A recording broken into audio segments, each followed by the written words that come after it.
talk or the no real talk or the fall. Brush start and he gon' hit him through the door. Snakes in the grass. What's good, YouTube? Welcome back to another episode. We'll talk of the North Montreal. I'm your host, Shmoney Jewels, and today we got some body in the building with the Montreal energy. You already know what it is, man. It's your boy, Showbiz. DG, but we do not get it the same way. I need that pay, I need me that money the same day. We in the same stew, but this is not make way. I'm kicking this bitch, cause this ain't Club Shay Shay. They screaming out Mayday, I'm causing them melee. They say that a man, we calling him Ray Ray. Scott Stevens, I'm catching a body, put him on ice, no hockey. I'm on the road, I'm getting this bag. I tell her, baby, don't call me. Come around, waters get choppy. Headshot, body go LeBron floppy. Putting in work, get it. Appreciate you having me in the building. Like he said, I'm your dude, Showbiz. Below the tracks, we in the building. You already know that. Let's get it. Let's get it, man. How you doing, man? I'm good. Nice, wonderful afternoon. We got snow outside, but it's still nice. We got my boy Showbiz. He been in the rap scene for a minute right now. He do a lot for the city, and I welcome you, Showbiz, to the Montreal scene. Thank you. I see you doing a lot. See you doing video, working on a lot of new projects and a lot of different things. No choice. Got to stay active out here. If I'm not working, somebody else is. That's how I feel. Yeah, most definitely. Got to stay active, make music, performing. I put on for some artists too, so I also do shows and all that. Like, stay as busy as I can. That's what's up, man. So how long you been doing rap? Writing, I've always been writing, but I stepped out on the scene just after COVID. First song I dropped was 5 years ago in December. So that was the first time I dropped on all platforms. That's what's up, bro. Decided, let's see what happens if we do this. And 5 years later, I'm happy with where I'm at. So I got no complaints. The work speaks for itself, or I'd like to think it does. I stay active. I'm constantly dropping, trying to get better, working on the craft. Whatever needs to be done, I'm willing to do it. That's what's up, man. You know what I'm saying? So, we got to welcome you to the show, right? So let's get it right to it before the mic, the video, the clip. Showbiz was the kid of the loud one. So I felt like in this rap thing in Montreal, you had to go hard, right? Because everybody got a different style in Montreal. It's not like New York. It's not like Toronto. Like people have similar style a little bit. They sound similar type shit. So I felt like you got a different style than anybody else in Montreal. So what brought you that style to you? How did I get there? I listened to a lot of East Coast hip hop. So like the New York Philly storytelling angle, I try to have different aspects of that in my music as well. And I try to make sure that it makes sense. So I work on the flow and how I put things together based on the beat and the project. Not necessarily something that's already predetermined. And I find that makes it a little bit easier to work with different types of instrumentals and be able to build projects. But definitely a lot of that old school New York stuff is what inspires me to make music. That's what's up, man. I like telling stories. That's what's up, man. I grew up in Brooklyn, New York, East Flatbush in the 90s. You know what it is. So they don't have better storytellers than out of New York. That's a fact. You know what I'm saying? That's a fact. Definitely if you listen to those, they have some new school rappers like Dave East, Yo, Busher. Dave East is my dude. Yeah, the Busher. When he came out here, did a show at Club Soda, I got to open up for Dave East. What's the word? Yeah, that was a fun show. Oh yeah, that's good. That's good. Yeah, he came out here to represent, and I think we did him justice. You have to. At least the first time around. That's a fact, man. So, what block do you represent in Montreal? Yo, I'm a Southside dude, so Southside DG, Upper Lachine, anywhere along that strip. That's where you can find me. I'm still there now, so.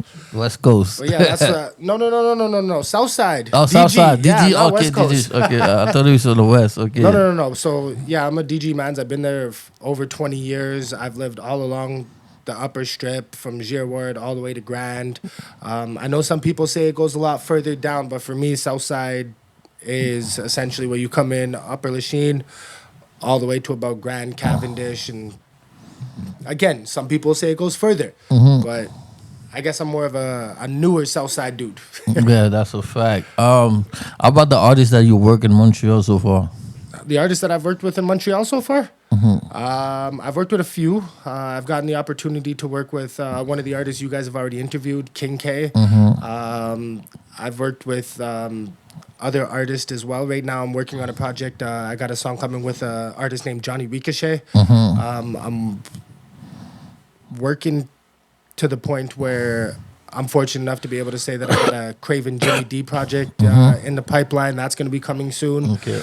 Recently grabbed a beat off my dude Mike Shab. So I'm trying to stay active. I'm trying to do as many features as possible, and I'd love to work with a French artist. It just kind of makes sense being from Montreal. If I don't have a song with a French artist, I don't know if that makes sense. I say the same. I say the same thing too. Well, I don't have no French artists feature like at all. It opens up a different door. I think like because the English audience and the French audience in Montreal are different. So if you can do a song with a French artist and possibly open up the door to be seen by the French audience, I think it's definitely a big help. It is. It is a big help. It is a big help. Is a lot of things going on, you know what I'm saying? So in the French world, you got a different market, the different fans, you know what I'm saying, and different places that people can actually listen to your music. Yeah, but it's still Montreal, right? So the beauty of Montreal, It could be at like outside of Montreal too. Yeah, no, but I mean like the French angle. If you're not working with French artists or different people in the field that happen to speak French or have more of a foot in that French audience, it doesn't make sense because you do represent Montreal even if you're an English artist. I get that everybody's like, oh, make your music for people outside of Montreal, and I get that. But the French angle definitely helps. So if you get a feature with a French artist, you're going to have people here that may have never listened to your music before take a little bit more of an interest because, hey, you just did a track with one of their favorite French artists. Yeah, that's a fact. So it helps. Yeah, it is. Because just like my boy GS9 with EP, right? I make him do a song with Nino in Paris. And he's the hottest nigga right now. But at that time, he was new. You know what I'm trying to say? He was new. Like, he was dropping, I think, his first mixtape or his second mixtape. They got 2 songs on it. You know what I mean? Oh, that's blessed. So even then, he's like, what he saying on the track? Like, he don't speak French. You know what I'm saying? I got to tell him. I got to, like, explain it to him and shit. So. Yeah, but like I said, it gives a different type of flavor to the song and the project. Like, it'll never be a traditional song when you have 2 artists that speak different languages. That's a fact. That's a fact. So tell me where you get the name Showbiz. It's to pay homage to old school artists out of New York, if I'm not mistaken, Showbiz and AZ. So what I did was I dropped the W, so it's SHOBIZ, and then I added the 514 to add more of a twist for me and make it more authentic to me. But it's definitely to pay homage to artists that have done it before me. That's what's up. Yeah. Yeah, that's what's up, man. You know what I'm saying? So, when was the first moment when you realized, damn, the city actually fuck with me? I'm still waiting for that moment. No, I'm joking. Honestly, it was at one of these smaller shows at a place called Blue Dog. They closed that not too long ago. I was in the middle of a set, and I dropped a song called Roadman. And the reaction that I got after performing that song, that's the motivation that gave me to keep going and pushing forward. And a lot of people don't realize that in between projects, there's a lot of decisions that have to be made. Does it make sense to continue to invest? Are people listening? You can't always get caught up on that. You have to push forward. But I think more recently this year, I've elevated a lot of different things. I've started to work with different people. I've worked with different videographers, photographers. So they help tell the story and build the overall visual of what you're trying to represent. So this year, I feel like I started to figure that out a little bit more. And as a result, the people around me have started to notice and they've started to pay a little bit more attention. For example, I don't know if I was necessarily on the radar at the beginning of the year for, let's just say, this podcast, but the work that I put in this year, the amount of videos, the interviews, the shows is starting to pay off. So I'm starting to get people's attention. They're starting to notice. Good or bad, I'm not too worried about that, but it's starting to get recognized a little bit. Yeah, that's a fact. Yeah, it is. So, it is. I appreciate it. You got to keep working in Montreal. You got to keep working. You always got to keep showing out. I have this thing where it's because it's music and because everybody consumes everything in short bursts. It's more of a what have you done for me lately attitude when it comes to the music, the social media. Nobody remembers the guy that hasn't put something out in 2-3 months. So you have to stay active. You have to stay somewhat competitive and be paying attention to the trends and what will actually help move the algorithm. It's not just post whatever you want because you want to. It has to have some kind of quality and some kind of direction, I find. In meaning too. Yeah. Basically, yeah. So you did Roadman and Lemon Paper freestyle. Roadman and Lemon Pepper. Both of those are remixes, though. Yeah, I know. I have Roadman, which is the Skiller Bang remix, and Lemon Pepper is the Drake remix. Sometimes I just like to see what I can do over other people's projects. I find that when I was coming up listening to hip hop, there was more of that. Every time somebody dropped a hot song, you had like 10, 15 rappers trying to do a remix, trying to show what they can do on that. So the G Unit, Dipset, D Block times. yeah, so it's what I grew up on. So I still like to represent that part of hip hop by doing remixes over other people's projects. I have at least one on each project, and about once a year I'll drop a remix just for the heck of it. Yeah. This year I did Circadian Flow or Circadian Rhythm by Drake. So I have that on the last tape, Showtime Volume 3. It's the last song on the tape, and I was just having some fun, and I think it came together very nicely. No, that's a fact. Yeah, man. Also helped me explore a different type of sound. First time I really worked with auto-tune because I needed to see what I could do on that project. So you've been dropping with joint with Will Montreal Energy, right? So let's break it down. No Friends. That sound personal. What was the base on the Will experience? Just making you carry that song. How you? The motivation behind that song is life. As we grow up, as we start to grow and spread our wings, we start to realize who's really in our corner and who's not. I personally find that as you're building, there's going to be a lot of people coming around that don't necessarily have your best interests in mind, but they're going to buddy up to you and pretend to be your friend. And then when shit hits the fan, they all disappear. Yeah. So I've been lucky enough to have experienced a lot of turnover with the people that I've been working with since I've started making music.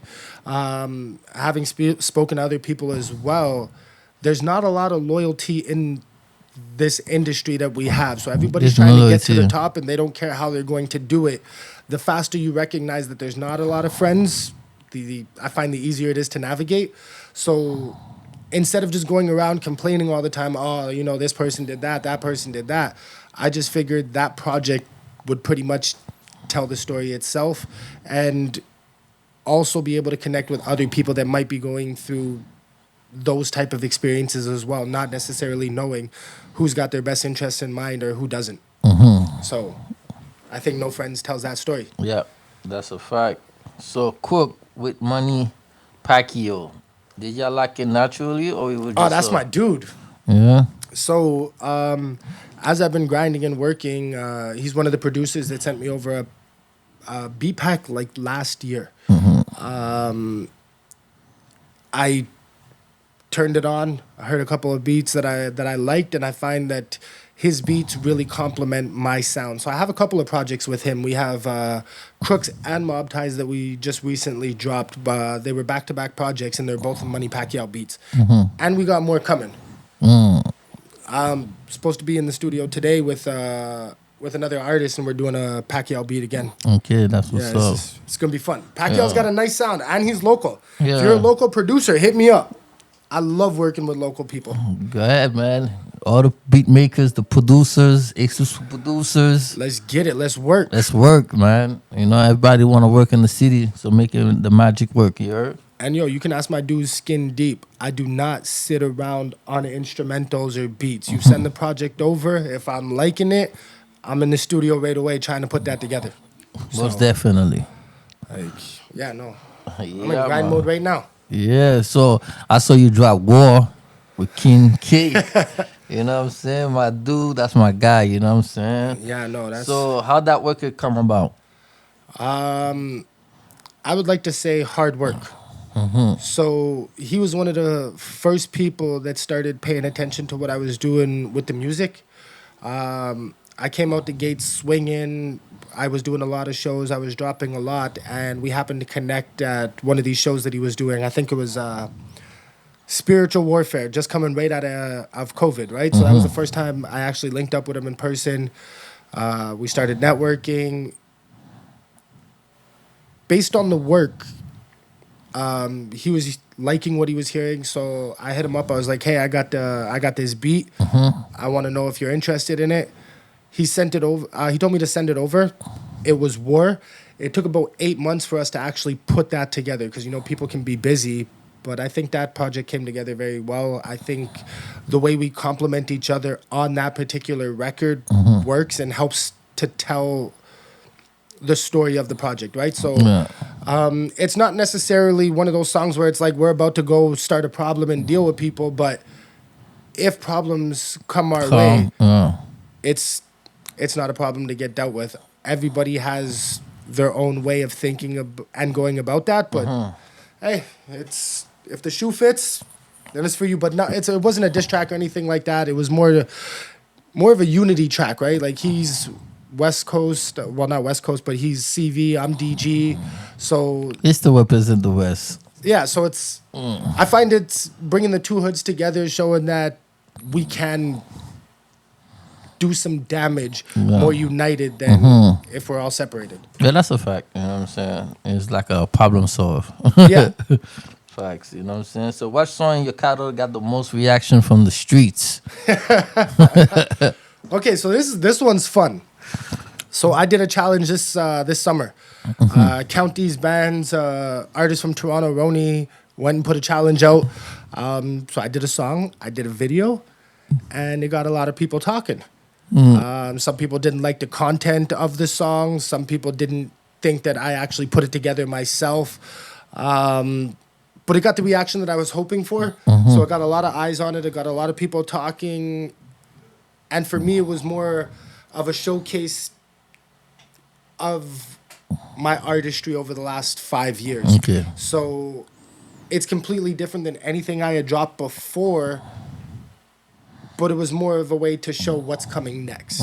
So just based off that one song, I ended up hitting it with 2 slightly more melodic flows, and right now I'm building a project based off both of those. Okay. So there's going to be a lot more of that type of music, a lot more of an elevated sound, because I find it's easier to help tell the stories when you actually take the time to put the projects together properly. Before I was just in and out of the booth, dropping the projects, and then trying to build the visual from there, trying to connect everything, and it didn't really work out. So right now, I came up with the concept of the project.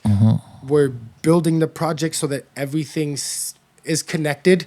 You're not going to get any random songs where you're like, this doesn't really fit the direction of what the project is named or called.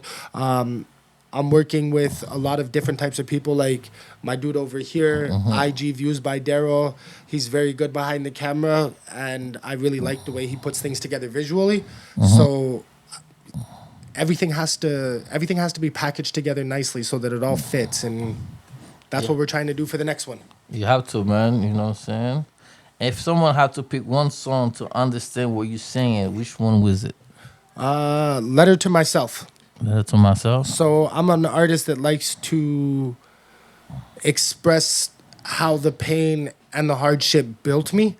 So Letter to Myself really dives deep into that and gives more of an in-depth look on where I'm coming from and what I had to deal with as I was growing up and building to where I am now. Okay. And that's more of on like the real life level. not necessarily as an artist.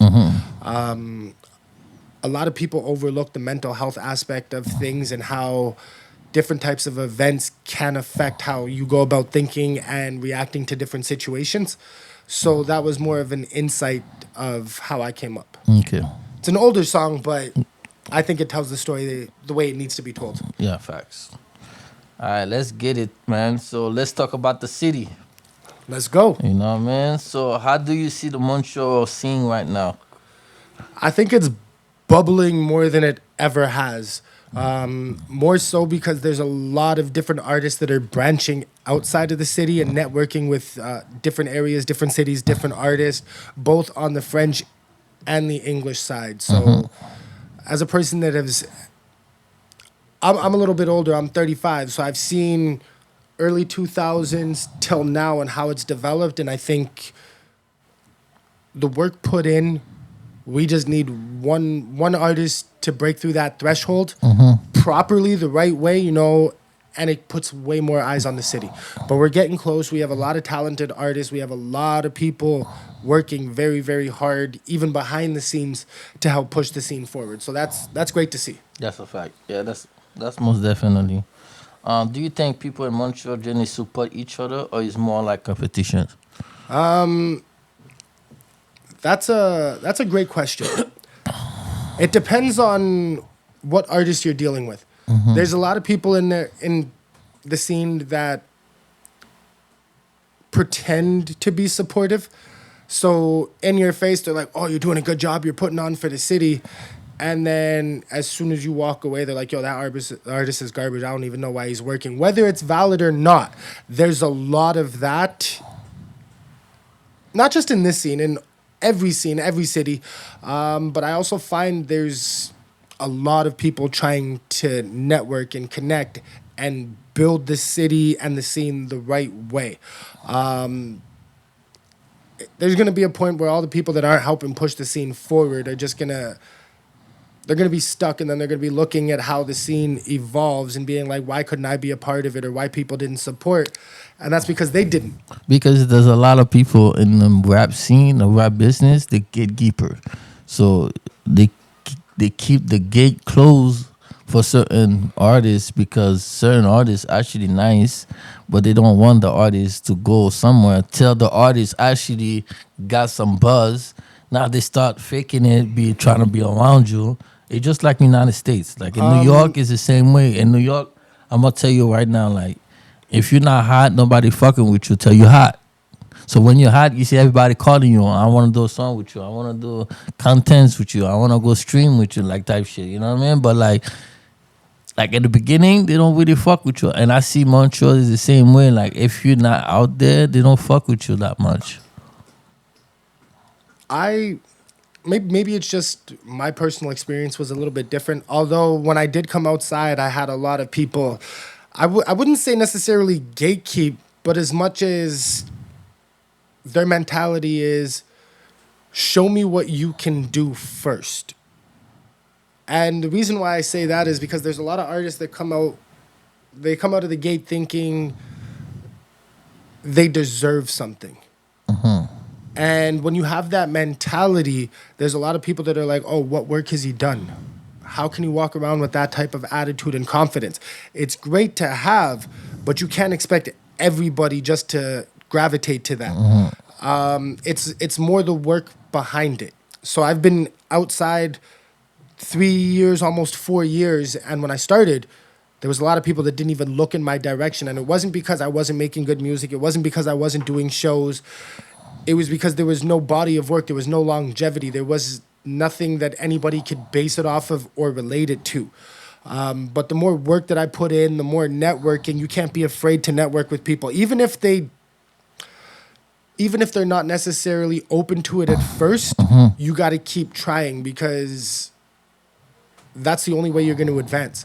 So, for example, like I've reached out to different podcasts to do interviews. And at first I was told, you got to build, you got to work. And then just by putting my head down and grinding and continuing to push forward, it's kind of hard to deny. I'm not saying that I make the best music, but you can't deny the work ethic. You Yeah, can't you deny put- you what put work. I'm doing and how Yeah. I'm building. Whether you're with it or you're you're not, not. Mhm. you can see what's happening. Also, learn the game. If you don't learn the game, that's how people can gatekeep you. There's nothing out here that anybody's doing that you can't learn yourself. They might have more money than you, but for example, the social media aspect, there's a lot of stuff that I do myself. Reaching out for shows, I send a lot of emails myself. Whether people like it or not, I'm still out here and I'm still trying to. You manage your own self, man. Yeah. You know So what I'm there's not a saying? lot, like, for example, if somebody's like, oh, I'm going to charge you $200 an hour to record. I'm sorry, that doesn't make any sense to me. If you're just recording, not mixing, not putting the full project together. But if you don't experiment by going to different studios and seeing what the average rate is, you might just buy into that. And then you're spending money for no reason. And when you're spending money and you don't know where you're spending it or why you're spending it, everything feels that much harder. Even like today, like everything is more easy. Like, you know, even like being a music company owner, like being a CEO is easy because now you know all the stuff to do, like copywriting, the publishing, Yeah. and all the DSPs and the back then and all those I things. encourage all artists to learn as much as they can. Yeah, because you see, I got artists, right? Like my American artists, right? Yeah. I gotta tell them, yo, you gotta copyright your music, you gotta publish in your shit, you gotta do this, and I gotta send them to them like, yo, you need to do this, you need to do that, like, you know what I'm saying? I gotta teach them how to own their own music and Yeah. stop using YouTube beats. You know what I'm saying? Because you know, That's why, even for me, that's why I'm trying to go a lot more local with the producers, because I'm sorry, I don't think there's any YouTube beat out there that another artist hasn't already done a song to. And that's coming from an artist that has used YouTube beats. Like, I came across this producer, Buckroll. He's makes dope beats, but I guarantee you somebody's already used that beat. No, Sam- but so where I started getting a little bit smarter is as soon as I hear a beat, if I'm going to use a YouTube beat, I'm going to Shazam it. so where? Shazam. So you know when you take your phone Yeah. and you go to have it tell you what song Yeah. that is? You'd be surprised how many different versions of a song there can be to just one beat. But you know what's the thing too? Like people don't know about. Just like I've said, like me, I'm with Symphonic, I'm with Rock Nation, right? So they can detect Yeah. a lot of things, right? So they can detect the copyright of the song. Yeah. They can copyright how you call that, the sample of the song. Yeah. So you know, beat makers, even my own beat makers, They don't tell you that. they be using so many samples, right?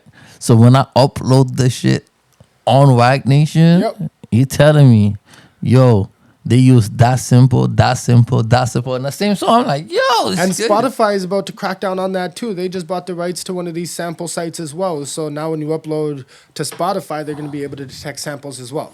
Which, I'm sorry, I don't necessarily But agree there's a with, new but thi- everybody's got to the- get paid for their music. There's a new thing too that's coming out soon for the music platform for the DSPs. It's the same thing as Symphonic and Rock Nation. It's gonna be for everybody. DistroKid. Yeah, You gotta upload the proof of the beat makers, and then if he use a sample, he actually had to put the site and the name of the sample that he bought. Well, that's the producer side of it. So I guess I got to do my homework a little bit more. Make sure no producers giving me fake samples. Yeah, man, you gotta be careful because nowadays, you know what I'm saying, to own everything 100%. Like I one of my artists, Money Bandit, You got to make your own music. him every time like he bought a beat, he sent me the whole full contract of the beat.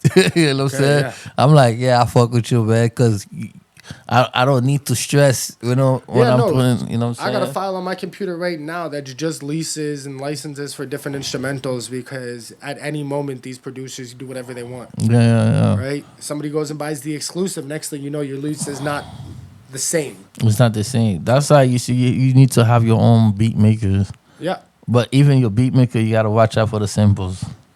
Hey, no sample snitching. You know what I'm saying? You know what I'm saying? It's crazy. I know it doesn't work out that easily, especially now how they're cracking down on it, but Yeah, man. You know what I'm saying? the producers are an essential part of the game. So, who from Montreal, artist, creator, entertainer, do you respect in the city? There's a lot that I respect. There's a lot. So you got the Big Dogs Collective, right? Bunch of dope artists from the city that have been putting on. A couple of them are legends already. Gotta respect what they're doing. Gotta respect the hustle and the grind that they have and how they put on for the city before somebody like myself could even do that.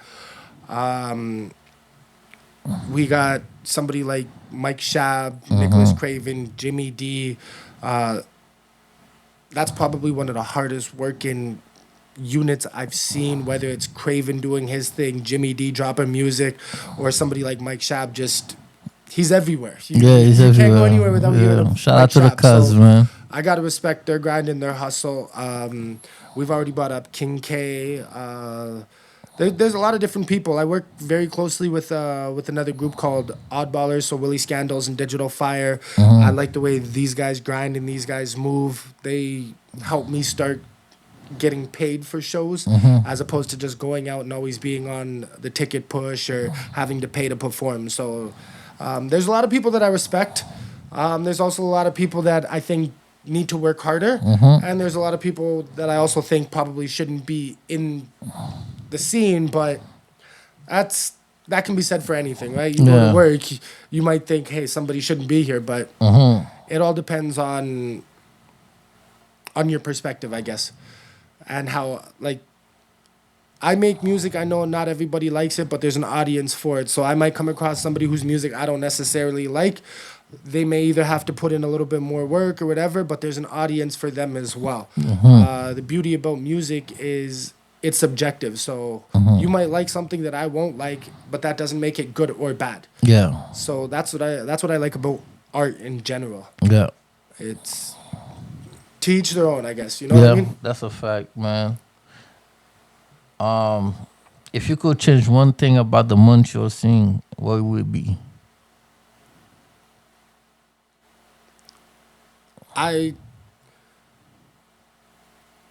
The amount of people that complain, honestly,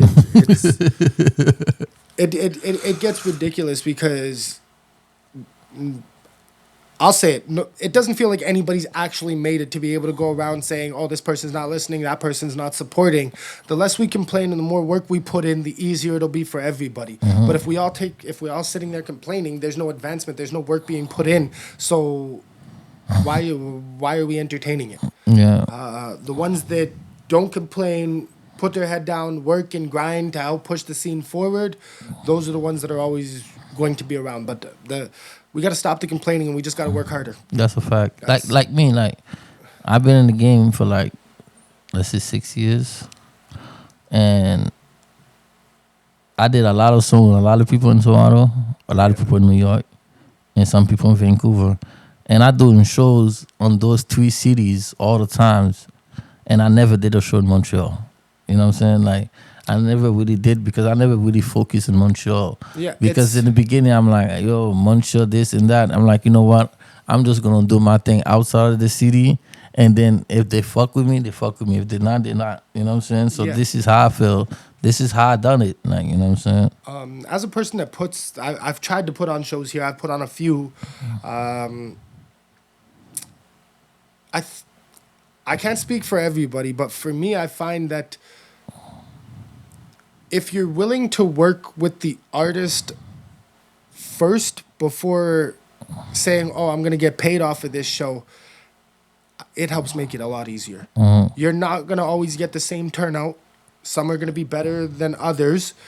But if I want the bottom feeder artist, then I'm just going to be like, oh, you pay me $100, we can put on a show. Then the results are iffy. I already got my money. I prefer to take a risk.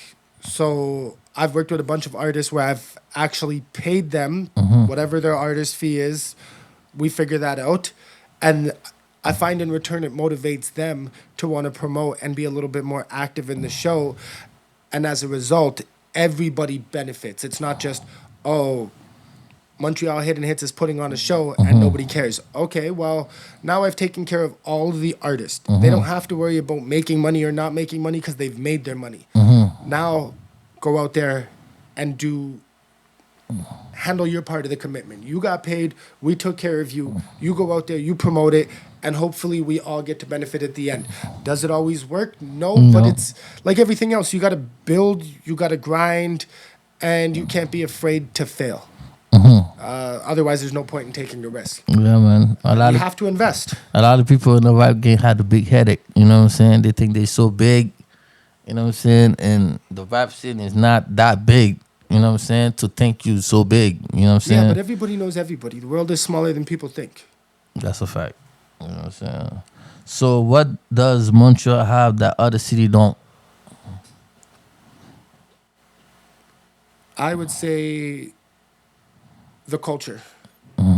Because there's so many different types of people from different places, it helps inspire our seed. So, for example, right now I represent part of the hip hop scene, but there is a huge dancehall Caribbean scene in this city that I find thrives way more than anything else on the English side. Then we have the French angle of it. There's a whole French industry inside of Quebec that I find other parts of Canada don't have. Like if you're an English artist and you make it on the French side, you're almost set. You can act, you can do anything you want if you can crack that side. So just the fight and the competition of having so many different genres and so many different types of people makes it a little bit, I find, a little bit better, a little different than other cities. Like Toronto has a lot of different culture and has a lot of different people there as well, but it's mostly English. They don't have that angle where, oh, now they got to go up against the French side. So I find that helps. It makes it more culturally diverse. Yeah. And you have to appeal to more than just one particular audience. And that also makes it harder for artists to succeed from Quebec. Yeah. But like anything, I feel like, you know how they say, if you can make it in New York, you can make it anywhere? Yeah. That's how I feel about Quebec. If you can make it in Quebec, you can go anywhere in Canada and it's nice. That's facts. So That's a fact. So let's get it to the real life shit for the moment. You know what I'm saying? let's go. So Montreal is full of critique, right? Haters, fake love, louder energy. How do you negative all that without losing your mind? You got to let a lot of it go. And that's coming from a person that recently couldn't let something go. Mostly because it ties back into not having friends. You think somebody's blessed, then they go around talking however funny or however crazy, and then you got to come back to reality and realize that's only one person's opinion. You got to try not to get caught up on it. Easier, like I said, easier said than done, because I fell victim to it. I responded to some stuff that, in hindsight, wasn't really the biggest deal. If people don't like me, they don't like me, and that's just something that I'm going to have to accept, especially if I want to continue climbing the ladder in the industry. Everybody's gonna have something to say. Yeah. So you got to ignore it, Yeah, that's a fact. or try your hardest to ignore it. Yeah, you have to, man. You know what I mean? Things escalate quickly in this music business. Tell us the most Montreal thing you ever seen. Something that's only happened here. Most Montreal thing I've ever seen. I would have to say the amount of promoters that I've seen throw a show and then complain that nobody supports them and shows them love. Because I've put on shows and I've worked with other promoters from other cities and I've gone out of town to perform as well. We complain over everything. For example, I recently saw somebody throw a charity show. The charity side of it did very well. They complained that certain people didn't show up to the show. Come on now. Like, can we not just, accept the wins where they are? You threw a charity show. People pulled through for the charity. Everything else is extra. So I find that we're not necessarily paying attention to the right things. We're hyper focusing on the negative aspects instead of seeing what works and how we can build. And I find that happens mostly in Montreal. You go to other cities, they're working together and they're trying to push the scene forward. The show doesn't go the way they want. They don't say, oh, the show didn't go the way I wanted. They say, hey, next time we're going to do better and do a better job of bringing people out so that we can all have a good time. So it's perspectives and how you go about seeing things and looking at things, and that can also cross over to life. If you're always seeing the negative sides of life, it's going to be that much harder to think of things in a positive light. That's a fact. Like, I've lost money on shows already, and I would still do it again in a heartbeat. It's part of it. Yeah, it's part of it. You know what I'm saying? I did a lot of shows. I did shows like me and people used to book me in with shows with like when big artists come to the city, and they just book me in Toronto and Vancouver. And I got like I'm friend with the guy that always doing the show. Yeah. So he always put me on the show. Sometimes I don't even know I'm performing. Like, yo, you perform that's tomorrow. always blessed. I'm like, oh yeah, like, you know what I'm saying? Yeah, it's blessed. No, with the platform that I have, Montreal Hidden Hits, it's given me an opportunity to work with a bunch of different artists. I did a lot of shows, man. You know what I'm saying? And sometimes, like my last show, I was bringing in a New York artist. His promoter didn't believe in what we were doing, so they canceled less than 48 hours before the event. We still did the show. We still showed up and we still represented Montreal, even though they didn't want anything to do with it. But that's also part of it. You can't please everybody, and you don't necessarily know how things are going to turn out, but you still got to take the risk. Facts. You have to, man.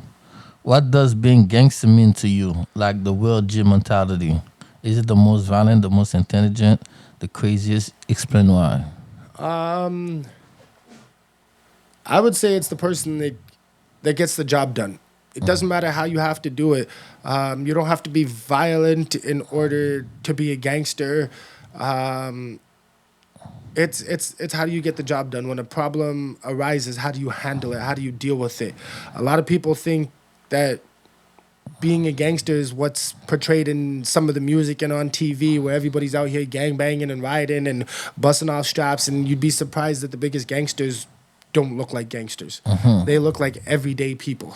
So it all depends on how you deal with things, but there's gangsters that move in silent. You wouldn't even know that they're putting in work, and next thing you know, you're face to face with them, and you're like, how did that happen? Yeah, facts, man. Gangster move in silent like lasagna. So that's how I see it. And again, there's a lot of people that are like, yo, depending on how big the gun is or how many bodies you have or this or that really dictates how gangster you are, and I personally disagree. Facts. That's a fact, man. So do you feel like people in the game are gatekeeping? Explain why. No, like I said before, I think a lot of people want to complain that are there gatekeepers? For sure. In every industry, yes. But I also find that before a lot of people get to the gatekeepers, they haven't put the work in. They don't have a foot to stand on, and they're like, well, how come I can't do this or that? Why? And I'm a big person on sports analogies, right? So unless you're some crazy prospect that we've never seen or never heard before, you're not getting drafted and cracking the starting lineup. Most people don't. So they got to go, they got to put in the work, and they got to prove to other people why they should get the playing time, first of all. Like, why should people see you at a show as opposed to somebody else who's possibly working harder or more talented? Well, for me, they can't deny the work. I don't care who you put in front of me. If you tell me, hey, this is how hard they're working, I'm going to try to outwork them. And that's how I've gotten to where I am. It's always, what can I do to advance? So if we go back to the sports analogy, I get drafted. The first thing I'm going to do in training camp is try to outwork everybody here. Yeah. Once I prove that, okay, then maybe I might get a bench position. Now, every time I go into the game, I got to show that I know the fundamentals of the game properly. So when you get an opportunity to perform in the music industry, you got to go out there and you got to show out. Why? Because there's always somebody else trying to do the same thing. There's always somebody else working harder, trying to outperform you, outclass you, and that's just how it is. Or we also have to see the other side of it. There's always somebody younger. So I'm 35. There's a 20-year-old right now that doesn't have a job that has all the time in the world to work on his artistry and his craft. So as a person that has 2 restaurants that I have to manage, an infant baby at home, I got to work twice as hard now. I got to make sure that every time I go to do something, I do it properly the first time, or I got to invest the time. Like right now, I'm working on a project, so I'm in the studio 3 times a week right now while working, while trying to be a new dad, and trying to balance life still, because you never figure life out. So you got to keep working. You got to keep hustling. You got to keep going. Yeah, man. It's life, you know what I'm saying? You gotta take care of your ones, you know? Yeah. You gotta take care of your business, you know what I'm saying? You're a businessman, you know what I'm saying? So at the end of the day, you're a hustler too. So you gotta keep doing what you have to do and balance your music with the lifestyle that you live in outside of the music. So it's different things. All right, let's go to the community break. You know, facts or cap, you heard? Okay. You know what I'm saying? So we're going to play a game called Facts or Cap, Don't Lie to the City, man. I'm going something so bad that never come back to NDG. Pardon me? That you wove somebody so bad that never came back to NDG. Oh, yo, I'm not about that, bro. So as we're talking about gatekeepers, every area has their gatekeepers. I'm not that dude, but if you come through DG and you try to move a certain way, I guarantee somebody's going to check you. That's just how it is. Okay, men's in Montreal will support rappers or at Atlanta before supporting any artists in Montreal? They're supporting outside first. And it's not I don't think it's necessarily a hate thing. I think a lot of people just don't know the talent that's in the city. That's one thing. So they think every other city is more talented than us. So that's facts. Yeah. They're looking at other cities first. They'll be able to tell you who the hottest rapper out of Atlanta is before out of here. All right. Will you go to a Montreal artist show or you will go to somebody outside of the city show? I'm biased. I'm going to, if it's a local show, I'm going to a local show. I'm not going to lie. Part of the reason why I do this music is because I went to a show one time. I looked up on the stage and I was like, what's he doing that I can't? Right? So at the end of the day, we're all human. I don't have to support an artist that's already made it. They don't need my money. But the local artists, the people that are actually pushing, trying to advance the scene, I love going to those shows. As an artist, it helps motivate me to do better and push more for the city. And as a person that also tries to promote and do shows for the city, I like to go see the talent that's here. But if it's a show at like the Bell Center, 50 came not too long ago. Everybody I knew went to that show. I didn't. Because it's 50. It's at the Bell Center, but I'd rather go to the local show that happened the night before. That's just me. Yeah. I like to see the talent we got here. And people can tell you, I'm at a lot of local shows. Yeah, a lot. I love the local scene. Yeah, that's a fact. I love the local shows too because it brings you a different energy, music that you don't know, the artists that you don't know, and then sometimes artists pop up, you're like, yo, this nigga fire, like, you know what I mean? Like, where he came from, you know what I mean? That's how it goes sometimes. Yeah. But that's what people supposed to do anyway in the city, like the A&Rs of the labels, but people don't really do that no more, you know what I'm saying? Like, people are lazy, companies are lazy, you know what I'm saying? I also find Montreal, there's a lot of independent artists that are pushing this themselves. There is a whole industry and a whole bunch of signed artists. But it's hard though, because you see, I'm a CEO myself. I got my even my little cousin. Yeah. You know what I'm saying? I give him the best deal ever. Like, you own everything. I don't even take percentage. I just want to help you out and show you the game. Yeah. Everything. He's still like on the way. You know what I'm saying? So when I don't do nothing, he just like, well, why you don't do shit for me? Yo, bro, every time I called you, you like, you want to do your own thing. So I'll let you do your own thing. Like, I'm not going to chase you one after you, my dude. I've met a lot of people that work with artists that say the exact same thing. Like, even just here in Canada, across the country, there's a lot of managers that are like, I showed the artists how to do things. They started to do it a little bit, and then all of a sudden they don't need me. So there is a lot of that. Like, I don't need you. I can do it by myself. But together, we could advance a lot quicker. But that's why you see a lot of those people. Some of them, they're gonna stay where they at because they need to have a team. If you don't have a team, you're not gonna make it. And people don't understand, like, artists in the United States, they have world manager, they have a manager, they have A&Rs, they have exclusive producers, GJs around them, beat makers, and homies that's around them. And then everybody got a job they're doing. You know what I'm saying? So you got the world manager trying to get you show outside of the city. You got the manager trying to get you the best deal that you can have. The DJ trying to make you have the best show you can have. You know what I'm saying? So you have people that's around you that want to see you win, because if you win, they win. Yeah. You know what I'm saying? So I find Montreal has the everybody wants to be a rapper problem. So nobody wants to be behind the scenes to help push it forward. Everybody wants to be in front of the camera. They want to be the reason why the city makes it. I'm not saying that's something I've had to encounter, but that's I see it a lot. So you'll even see a group of rappers. Everybody wants to be the number one rapper in that group, instead of realizing, hey, if I actually, maybe this guy's a little bit more talented than me. He gets more shows. He's working a lot harder than me. Maybe I can help him out. Maybe I can be his hype man. Make sure that, hey, when we're performing, I match the energy that he has, as opposed to, well, it's not my show. I'm just gonna go up there and do what I can. And that's coming from me as an artist who has had the opportunity to go up on stage with other people as just a hype man.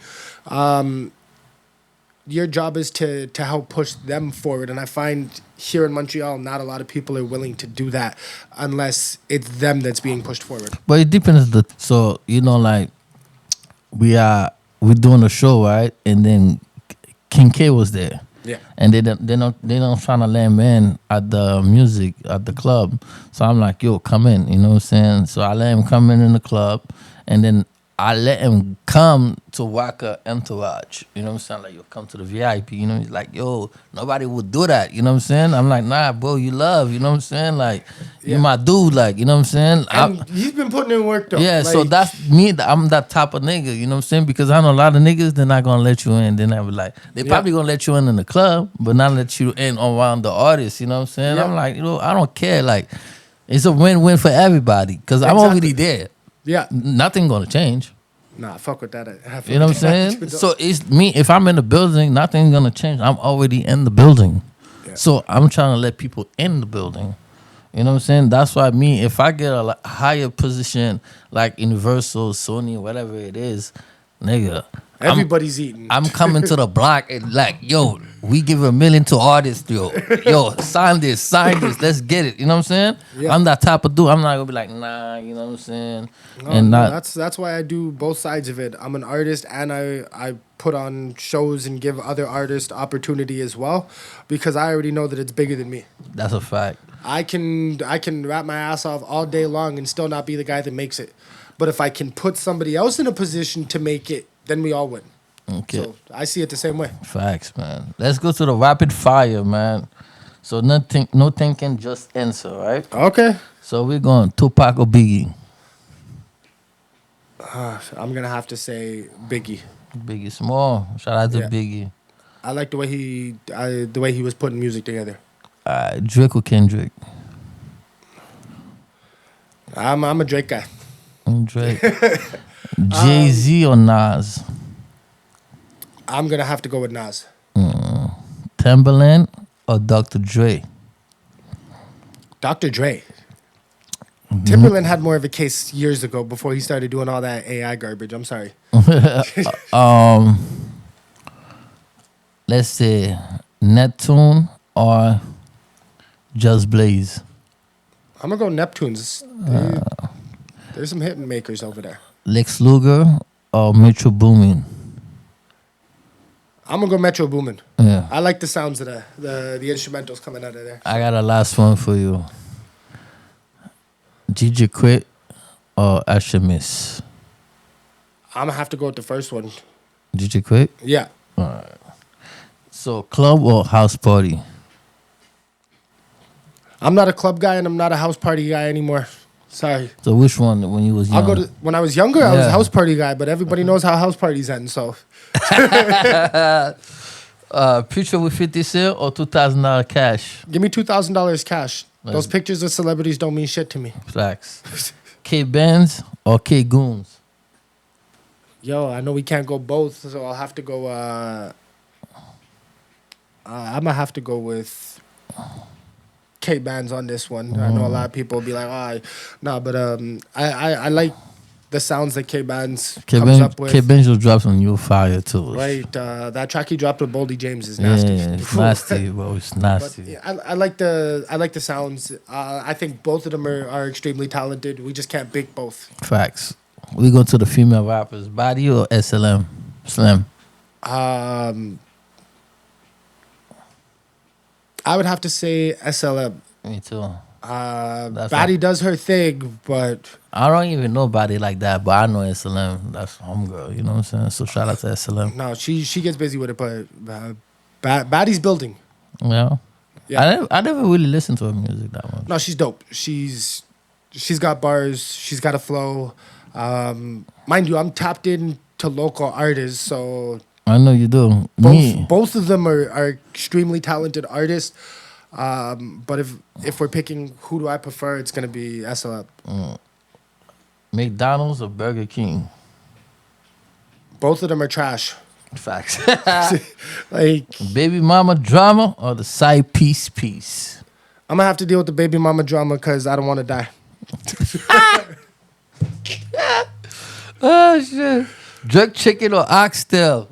Jerk chicken. Jerk chicken. I love oxtail. Yeah, but a lot of people don't make it properly. You get a lot of bones when you get oxtail in certain places. Yeah. So I know it's very bony to begin with, but That's yeah, no. that's a fact. And jerk chicken for the most part is just barbecue chicken that these people try to pull off as jerk.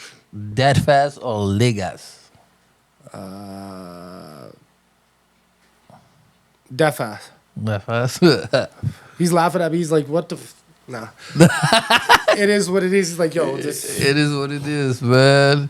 Press or pass game, all right? That was going to be fun. I'm giving it to the Montreal Seminole. Talk to me if you pass or press, right? A guy bump you at the mall and he doesn't say sorry. Pass or press? I'm going to let that pass. You take public transportation in this city, everybody's bumping you. What are you going to scrap everybody? In Montreal, yeah, I pass. New York, I press. Yeah, but they're probably bumping you more intentionally. Well, if somebody bumps me intentionally, I'm going to be like, yo, what the fuck? Nah, New York is different. If a nigga, I ain't been to New if York, a nigga bump you, nigga really bump you. Oh, okay. He's like, yo, he's trying to check you. Keep your head up. Just check. It's like, you know, when a nigga say, what's up? Yeah. It's a different what's up. Like, what you mean with your what's up? Like, what's up? Okay. Yeah. You know what I'm saying? That's how it is in New York. You can tell a nigga what's up and the nigga take it wrong. Like, what's up? Like, Yeah, but that can even happen here, too. Walk up on somebody, yo, you good? What do you mean I'm good? Why wouldn't I be good? So I get that. Yeah, that's a fact. But here, nah. If somebody bumps me in the mall, I don't really give a shit about that no more. Mind you, that's 35-year-old me. If you would have caught 20-year-old me, I might have been pressing everybody just cause. Like, yo, bro, what the fuck is your issue? Alright. But we grow up. Who you get? You doing a show, right? Yeah. And then in the backstage, somebody bump you and acting funny. You be top 5 or bend dog. Press or pass.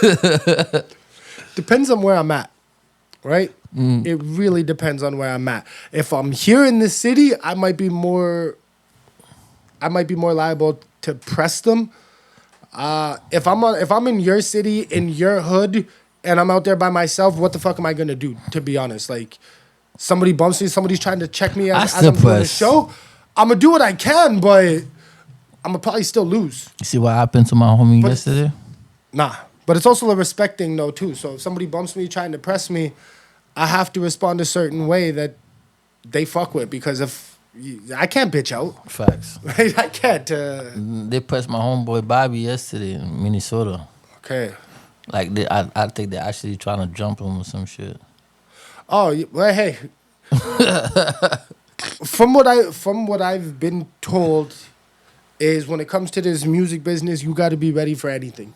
You got to ready for war, right? Like, hey, if I got to fight tonight to get out, then I guess I'm gonna have to fight. But like, I'm not the type of person that's going out of my way looking for an issue. I've been pressed at shows before, and yeah, it is what it is. I didn't back down, but it's not. I'm not gonna be out there trying to escalate the situation and go from there. So yeah, no, I've been pressed.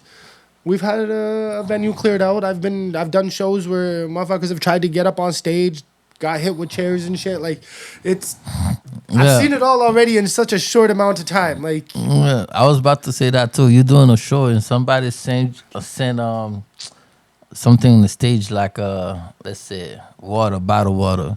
You press. yo, something's getting thrown back. Like, and again, it's already happened to me. Somebody came up on the stage and a chair got thrown at him. Promoter got knocked out. Like, you never know what could happen at a show, right? Yeah, So that's a chaos. Yeah, thing. no, I've seen some shit at shows. The show out, my man, didn't put enough sauce on your rap. You press or you pass. Depends on who the DJ is. Right? If I don't fuck with you as a DJ, I'm probably going to be pissed off. If I paid you, I'm going to be even more annoyed.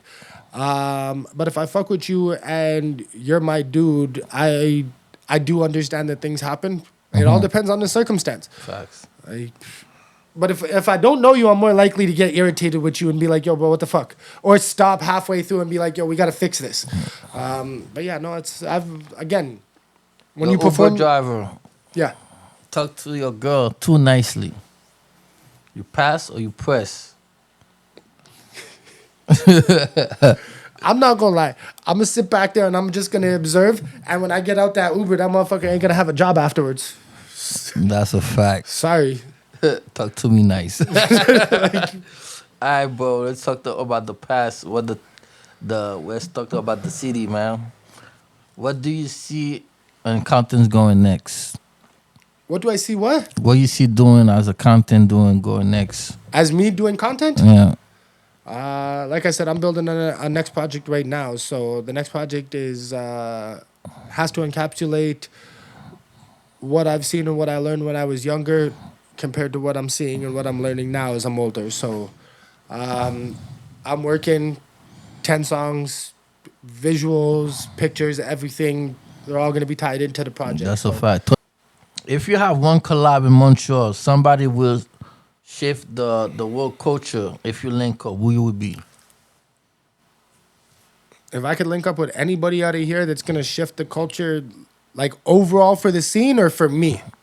For the scene. Overall. Even for you too. Let's say both. I don't know. I think that collab for me has happened. People just either missed it or they need to catch up. I've been lucky enough to have worked with King K, and I find War was kind of that culture clash, like DG, CV, two rappers that are really putting in work. They got a sound that resonates with the city. I find that I could be dead wrong, but after I made that track, I found for myself a lot of stuff started to shift. A lot of people started to pay a little bit more attention. And you know how it is, as you go, as you build, some people might stumble on your old stuff and that becomes the biggest shit you ever had. So that would be it for me so far. If I were to have to pick somebody else, I'd have to go probably to the French side. Yeah. Yeah. The English side is full of talented people, but I also find it's so limited in the impact that you can have. So if I were to do a song maybe with let's just say, and I've mentioned his name before in an interview, an artist like Raccoon, that's gonna have more of a cultural impact here than any song I could do with an English artist. Okay. So yeah, him.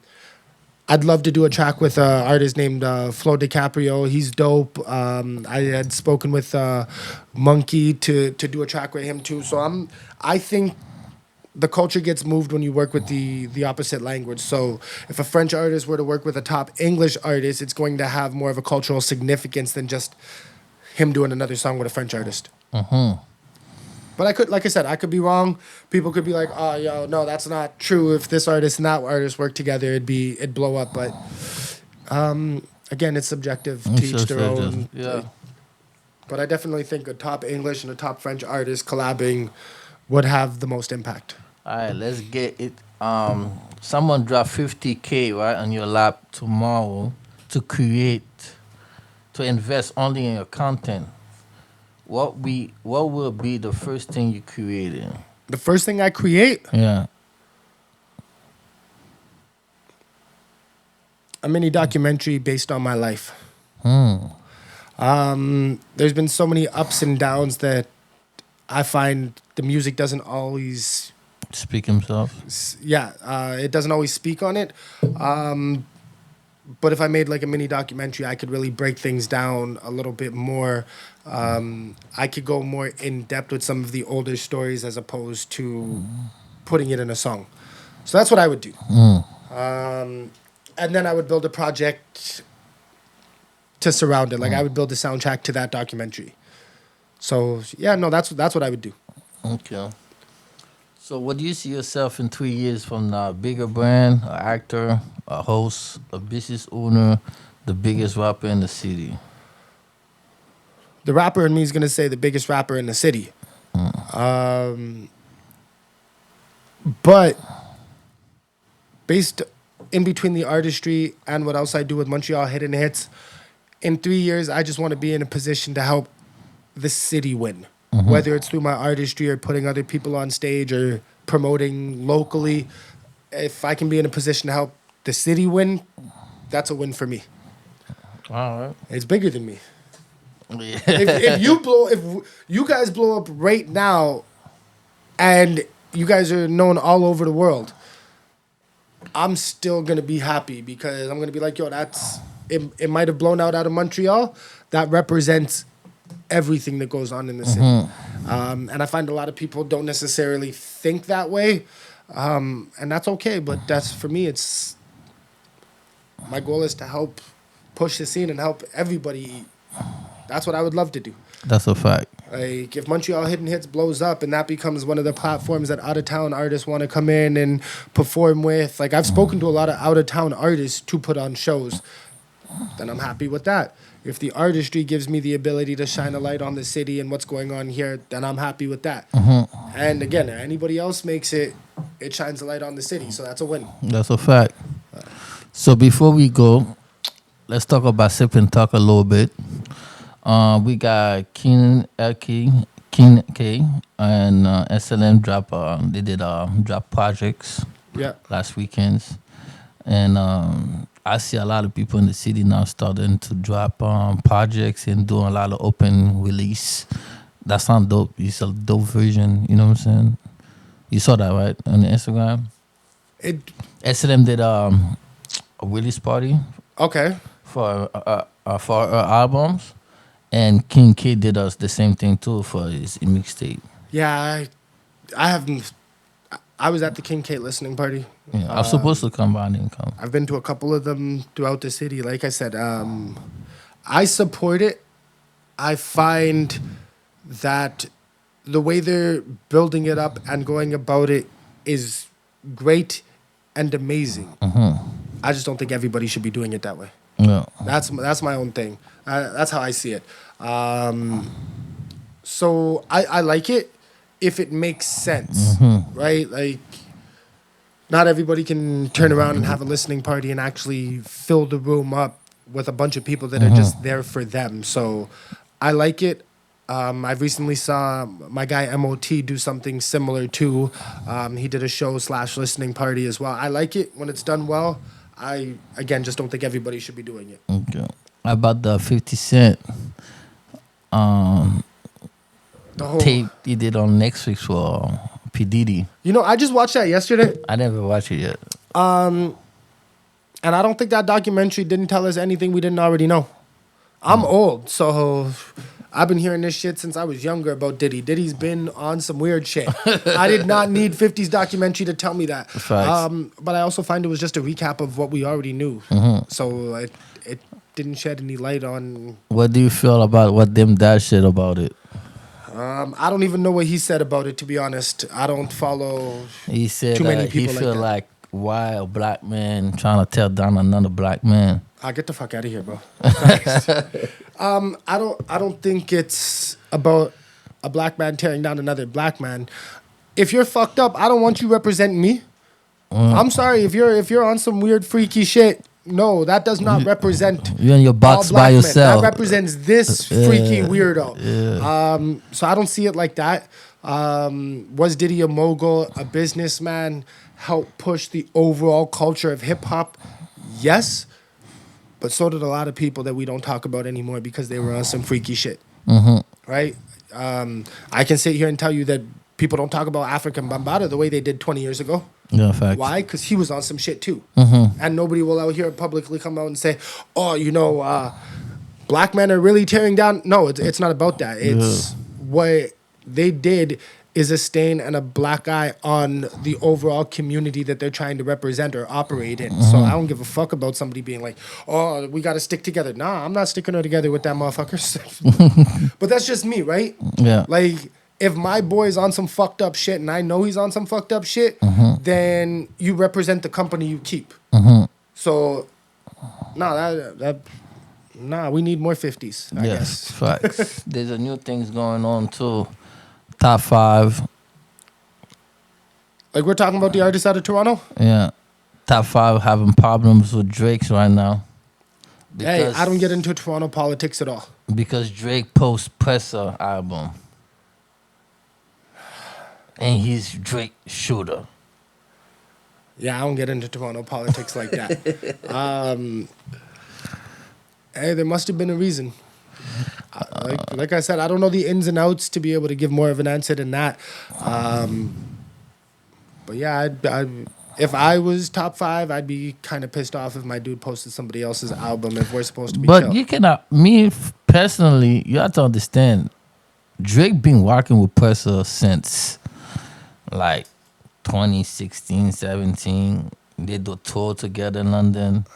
Yeah, they did a lot of things together, and Presser and Drake and Ben Dog never had beef with Drake, right? And then Presser was in Dubai. I think they was in the same club with EXO, and then Top 5 got mad because he's Drake's shooter. He got mad because Drake got problem with EXO, so he got a problem with the BF4 guys because of that. But BF4 guys not choosing sides. They from Toronto. They're like, I fuck with both sides. And then now Drake got Presser on his album and post Presser, and this guy feels some type of way now. Well, if it's for the city and it's business, business is business. It's not personal. But if I'm blessed with somebody, or I'm not blessed with somebody, or my boy's not blessed with somebody, you're not blessed with me either. That's just how I feel. And I know because I've had this situation happen to me within the last year where my dude had a problem with somebody else. So in a return, I had a problem with him. And everybody else was like, yo, if your boy's cool with him now, everything's blessed. And I don't believe that that's how things should operate. I guess that's a very old school mentality. Like, but me, it depends of the thing. If like I'm your friend, right? Yeah. And I know him afterwards, right? And then you beefing with him, yes, I'm not gonna be friend with him because you beefing with him. But if I know him before and I become friend with you and you have a problem with you, that's between y'all. I got nothing to do with that. No, I get that, right? But let's just say, like you said, you meet me after, you know him, and then I end up having a problem with him. But if we're cool, you can't be going out here picking sides then. No, I'm not picking right? sides. So that's where it comes down for me, right? Like, so you're not going to be like, oh, I have a problem with either one of them, but you're not going to be like, oh, I've known him, so that's my side, and fuck you, right? So, but if me and you were on the same team and you have a problem with him, right? I don't really know him like that. For me, I have a problem with him too. He can't come to me and act like everything's blessed because he has a problem with my dude. So fuck that. A lot of people right now, in my opinion, are too lenient on that front. Like, if I'm supposed to be your dude, I'm loyal to you. I'm not loyal to him. And I find if I'm out here doing stuff with him or stuff like that, it makes everything that we're working on look bad. Like, oh, your team can't even hold you down and represent you. They're out here chilling with the enemy, the ops, or people you don't have a problem, like you have a problem with. So to me, that's a problem. But it cannot be like the op. Like, I'm gonna give you a good example, right? Right. So, yeah. If we're all on the same team, well, y'all better make that shit up. That's what I'm saying. But if we're all on the same team, it's different. So I feel the pressure top 5 thing is the same thing because they're all together before. Before top 5 got problem with BF4, he was walking around talking about Ben Dog is the CEO. Okay, so you feel what I'm saying? So I'm from here, and I can tell you that there's a lot of people here that started out on the same team that don't fuck with each other right now. Well, just like me, I got a team, and then you know what I'm saying. Depending on what happened, depending on what the situation was, like I've seen best friends turn to enemies overnight. Yeah, I see that too. Right, and then you got a bunch of people that are picking sides, and it's like, oh, you don't fuck with me, you fuck with him. Now we got an issue. I got friends. You come out of jail, you know what I'm saying. Never come check you, nothing, and then they act like. It really depends on the circumstances. But for me personally, if you have a problem with somebody, I got a problem with them too. That's a fact. Right, like. Good, bad, or anything else in between. Like, you're my dude, so I'm not necessarily going to agree with certain decisions that you have, but that's a discussion for later, right? Like, if I think you didn't do something properly and you're my dude, I'm gonna check you afterwards. But if we're in a situation right now, I'm riding with you, and then we'll figure everything else after. That's a fact. That's just how I am. Some people say I'm loyal to a fault. You have to. Me too, man. It happened to the same thing, man. All right, man. Final question, man. And we ask everybody this. If you, the young version of you, the kid from your neighborhood, was sitting right in front of you, what advice will you give him? Don't give up.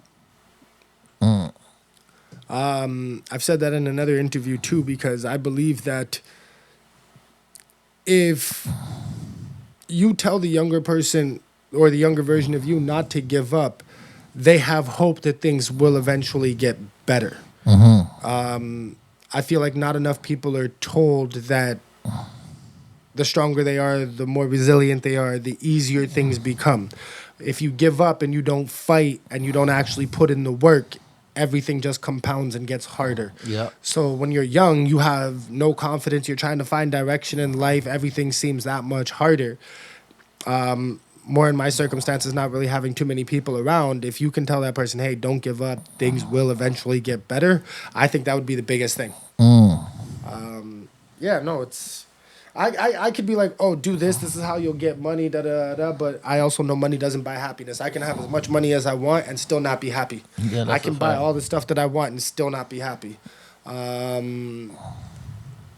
Mental health and how you deal with things and process things and manage that side of it, that leads to happiness. I could be broke but still have a positive mindset, and I'm gonna be happier. That's a fact. So that's how I see it. Just don't give up. More reassure them that things will eventually work out if they don't give up. No doubt. Easier said than done for some people, but that's how I see it. Yes, sir. Right? You gotta keep going. You gotta keep going, man. Yo, big shout out to Shobiz514. You dig? Appreciate you having me again. Yeah, man. Your boys in the building, man. Make sure y'all follow the homie. Make sure y'all tap in, share, likes, and follow.